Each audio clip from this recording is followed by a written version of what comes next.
بسم اللہ الرحمن الرحیم۔ السلام علیکم۔ آج کی نشست میں ہمارا جو ٹاپک ہے وہ ہے تقوی۔ تقوی کا لفظ قرآن حکیم میں بہت جگہ آیا اور جو لوگ تقوی کو فالو کرتے ہیں انہیں متقی کہا جاتا ہے۔ اب تقوی کا لفظ سب سے پہلے قرآن حکیم میں سورہ بقرہ میں آیا ہے۔ بسم اللہ الرحمن الرحیم، الف لام میم ذالک الکتاب لا ریب فیہ، یہ وہ کتاب ہے جس میں کسی بھی قسم کا شک نہیں ہے۔ تو ثابت یہ ہوا کہ اگر اس کتاب میں کچھ عجیب سی باتیں لگتی ہیں تو وہ ہماری کم علمی، کم فہمی ہے، یا بیجا الٹے سیدھے لوگوں کی تقلید کی وجہ سے ہمارے دماغ بند رہتے ہیں۔ تو ہم قرآن حکیم کے بارے میں جو اس کے اندر حقائق ہیں اور ایسے عجیب و غریب حقائق ہیں جن کا ادراک نہیں کرتے اور ہم ادھر ادھر کی ٹامک ٹوئیاں مانتے ہیں۔ اب ان حقائق کا ادراک کیسے کرنا ہے، اس کے لیے قرآن حکیم نے فرمایا، آپ پھر اسے پڑھ لیجئے، ذالک الکتاب لا ریب فیہ ھدی للمتقین۔ یہ قرآن حکیم جو کتاب ہے ہدایت دیتا ہے متقین کو۔ یہ بہت امپورٹنٹ لفظ اللہ رب العالمین نے استعمال فرمایا ہے، اسپیسیفک ورڈ ہے متقین۔ یہاں اگر جو عربی دان بیٹھے ہوئے ہیں وہ اچھی طرح جانتے ہیں، یہاں پر ھدی للمسلمین بھی آ سکتا تھا، ھدی للمومنین بھی آ سکتا تھا، ھدی للقانتین بھی آ سکتا تھا، ھدی للصالحین بھی آ سکتا تھا، لیکن اللہ رب العالمین نے ایک اسپیسیفک ورڈ یوز کیا، خاص ٹرم، اصطلاح قرآن حکیم میں بیان فرمائی، جسے تقوی اور تقوی کے فالوور کو متقی کہتے ہیں، ھدی للمتقین۔ اب سوال یہ پیدا ہوتا ہے، ترجمہ تو یہ کر دیا، کئی جگہ ترجمے میں اتنا تضاد ہے، ایک جگہ ترجمہ کیا جاتا ہے پرہیزگار، تو پرہیزگار کا کیا مطلب ہوتا ہے؟ حرام حلال میں کمی، مطلب ہے فرق رکھنے والا، مان لیا، بہت اچھی بات ہے، یہ تو ہر صورت مسلمان ہو گئے تو حرام حلال کا تو ہر صورت فرق رکھنا ہی رکھنا ہے، متقی تو اس سے کوئی الگ چیز ہے۔ اور دوسری بات یہ ہے کہ ایک جگہ یہ بھی ترجمے بار بار بڑی شدت سے کیے گئے کہ ڈرنے والے کو متقی کہا گیا، یعنی حالانکہ قرآن حکیم میں ڈر والوں کے لیے الگ لفظ استعمال کیا ہے، لا خوف علیہم ولا هم یحزنون، ڈر، خوف، حزن کے لیے اللہ تعالیٰ نے ورڈ ہی علیحدہ استعمال کیا۔ تو یہاں عجیب تقلید ہم کرتے ہیں اپنے پیچھے کے لوگوں کی یا فرقہ بازی کی وجہ سے کہ ہم متقی کے حقیقی معنی کو ابھی تک تلاش نہیں کر سکے۔ اب محترم قبلہ حضرت خواجہ شمس الدین عظیمی صاحب نے اور گزشتہ اولیاء کرام کی تعلیمات کا اگر ایسنس نکالیے تو انہوں نے متقی کی تعریف فرمائی، انہوں نے کہا قرآن حکیم سے ہی تعریف نکالے نا۔ اللہ تعالیٰ یہ فرما رہے ہیں قرآن حکیم میں میں نے ہر چھوٹی سے چھوٹی بات، بڑی سے بڑی بات، ہر خشک چیز، ہر تر چیز اس کے اندر میں نے رکھ دی ہے اور آسان ہے۔ اللہ تعالیٰ نے قرآن حکیم میں یہ فرما دیا کہ ہم نے قرآن حکیم کا سمجھنا تمہارے لیے آسان کر دیا۔ ہے کوئی سمجھنے والا؟ وَلَقَدْ يَسَّرْنَا الْقُرْآنَ لِلذِّكْرِ فَهَلْ مِن مُدَّكِرٍ۔ اب یہاں آپ قرآن حکیم کے اسلوب سے تقوی کی تعریف دیکھیے، ھدی للمتقین۔ اب متقی کی تعریف شروع ہوئی ہے، الذین یؤمنون بالغیب، جو لوگ اندیکھی چیزوں میں، جو چیزیں ہمیں ابھی نظر نہیں آ رہی، ان پر ایمان لاتے ہیں۔ ایمان کی ڈیفینیشن اب ایک علیحدہ چیز ہے، وہ بھی ایک کہانی ہے۔ وَيُقِيمُونَ الصَّلَاةَ، اور صلاۃ محض پڑھتے نہیں ہیں، وہ صلاۃ یعنی جو جسے ہم نماز کا لفظ کہتے ہیں، اس طرح ادا کرتے ہیں کہ ان کی توجہ اللہ رب العالمین سے ہٹتی ہی نہیں ہے، وہ ایک خاص لنک قائم ہوتا ہے جسے صلاۃ کہتے ہیں، یعنی صلاۃ کو قیام کرتے ہیں۔ وَمِمَّا رَزَقْنَاهُمْ يُنْفِقُونَ، اور ہمارے دیے ہوئے رزق سے استفادہ کرتے ہیں۔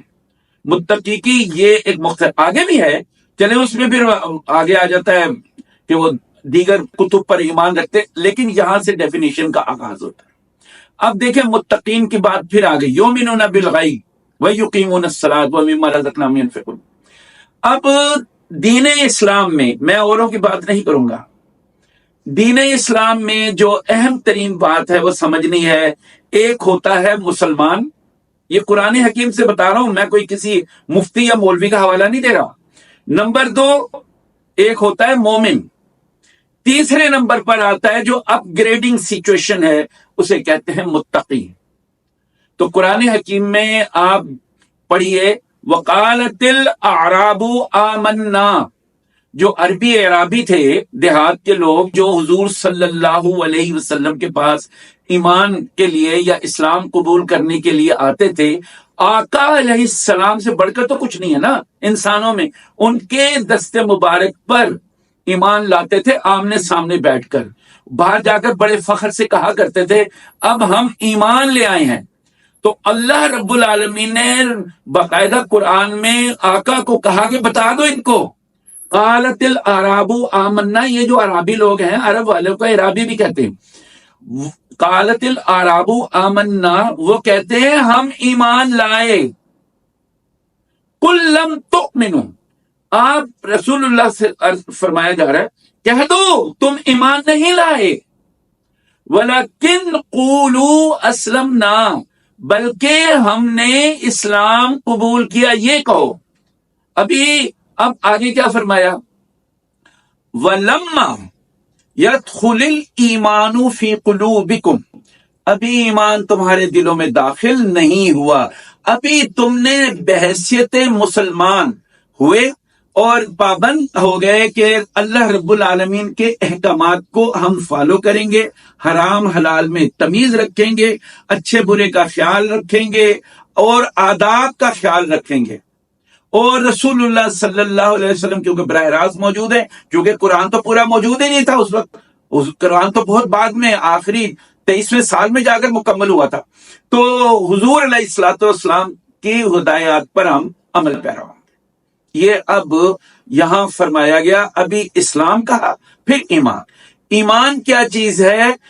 جب انسان کے محسوسات، انسان کی فکروں میں اللہ تعالی کی وحدانیت باقاعدہ سینسٹیوٹی طور پر دور کرنے لگ جائے، اس کی نفسیات کا حصہ بن جائے، اس کو خواب و خیال ہو اللہ تعالی کی موجودگی کا باقاعدہ احساس ہونے لگ جائے، تو اسے ایمان کہتے ہیں۔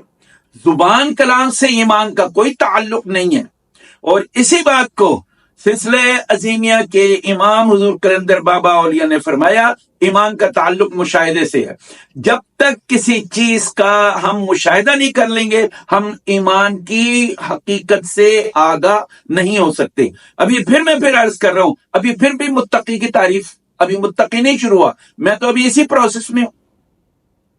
اب اللہ تعالیٰ فرما رہے ہیں ہدی للمتقین، ہدایت دیتا ہے متقین کو۔ اس کا مطلب ہو گیا متقین جو ہیں وہ 3 ایلیمنٹس کا نام ہے۔ نمبر 1، ان کے محسوسات میں غیب ہوگا، غیب میں کیا ہوگا؟ فرشتے ہوں گے، روح ہوگی، روح القدس ہوگا، ملائکہ اعلیٰ ہوگا، تنزل الملائکۃ والروح فیہا باذن ربہم، امر الہی ہوگا۔ یہ غیب ہے، غیب حقیقی اللہ تعالی کی ذات ہے، جو ذات وہ اسے غیب کہتے ہیں، جو وہ والا غیب ہے۔ غیب تو ویسے تو ہر چیز ہے، اب بیکٹیریا غیب نہیں ہے کیا؟ وائرس غیب نہیں ہے، الیکٹران غیب نہیں ہے، ایٹم تک تو غیب ہے۔ ایٹم کون سا نظر آتا ہے نیکڈ آئی سے؟ اس کو لیے بھی طرح طرح کے پاپڑ بیلنے پڑتے ہیں۔ تو غیب ہر چیز ہے۔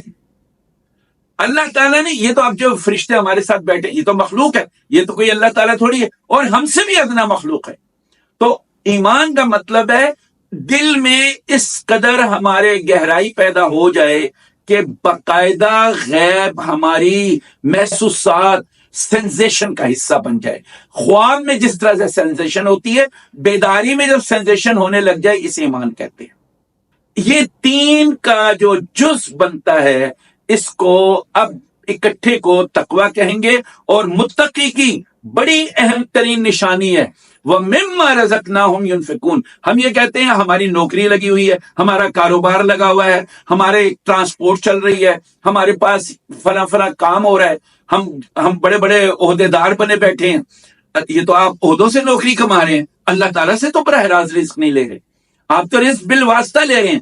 اللہ تعالیٰ متقی کی تعریف یہ بھی کرتے ہیں وَمِمَّا رَزَقْنَاهُ، رزق اس کے اوپر نازل ہوتا ہے، اور کہاں نازل ہوتا ہے؟ اس کی تشریح آپ سورہ مائدہ میں پڑھیے، ربنا انزل علینا مائدۃ من السماء تکون لنا عیدا لاولنا وآخرنا وآیۃ منک وارزقنا وانت خیر الرازقین۔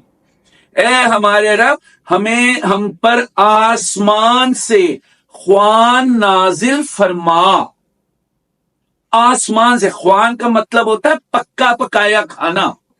اس کی تاریخی مثال کیا ہے؟ حضور صلی اللہ علیہ وسلم جب مدینہ منورہ میں موجود تھے تو فرمایا، تاریخ میں لکھا ہوا ہے 70 اونٹ ذبح ہوتے تھے۔ اور آپ کا کیا خیال ہے کہ نعوذ باللہ حضور کیا خام خواہ بھوکے رہتے تھے؟ حضرت عیسیٰ علیہ السلام نے کون سی نوکری کی؟ حضرت عیسیٰ علیہ السلام یہ دعا مانگتے تھے۔ حضرت موسیٰ علیہ السلام نے کون سی نوکری، اور بنی اسرائیل نے کون سی نوکری کی؟ 40 سال من و سلوہ نازل ہوتا رہا، جس میں بٹیر کا گوشت ہے۔ پورے پاکستانیوں میں کتنے مسلمان بٹیر کھا لیتے ہیں بتا دیں آپ خود ہی، یعنی VIP کھانا، بنا بنایا، پکا پکایا۔ 40 سال کوئی معمولی مدت نہیں ہوتی، ایک نسل گزرتی ہے۔ تو متقی کی تعریف کا اگر ہم خلاصہ نکالیں تو اتنا ہی نکلے گا، ایمان ان کے حواس کا حصہ ہوگا، غیب ان کا مشاہدہ ہوگا۔ نمبر 2، غیب کا اس قدر مشاہدہ ہوگا کہ انہیں زندگی کے ہر لمحے میں اللہ رب العالمین کی موجودگی کا احساس ہوتا ہے۔ جب اللہ باری تعالیٰ موجود ہوں گے تو وہ خیر الرازقین بھی ہے، تو رزق براہ راست اللہ تعالیٰ کی طرف سے آتا ہے۔ یہ ہے حقیقی متقی کی تعریف۔ متقی کے بارے میں ایک اور تشریح ہے، آپ خود بھی پڑھیے گا، نیکسٹ ٹائم ہم اس کو بھی بتا دیں گے۔ سورۃ البقرہ کی آیت نمبر 177، اس میں بھی متقی کی تعریف ہے۔ تو آج ہماری یہ نشست مکمل ہوتی ہے، اور اس کے بارے میں مزید سوال جواب ہوں آپ ضرور مجھ سے رابطہ کیجیے گا، ہم اپنی بساط کے مطابق آپ کو آگاہی دیتے رہیں گے۔ اجازت دیجیے، اللہ حافظ و ناصر۔